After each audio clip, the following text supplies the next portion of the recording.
কেঁচো, হ্যাঁ, আইসোনিয়া ফ্যাটিডা।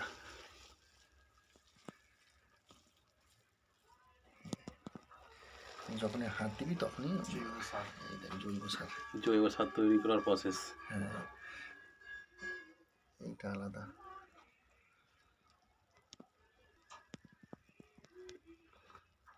এটা একটা আলাদা জাত, আইসোনিয়ার আর একটা আলাদা জাত আছে।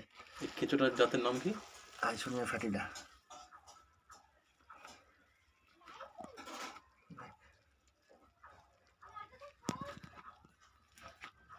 সোনারপুর থেকে নিয়েছি একবার, সেই ইয়েতে তোমার এরিকা বাগানের সাথে, নার্সারি বাগানের সাথে।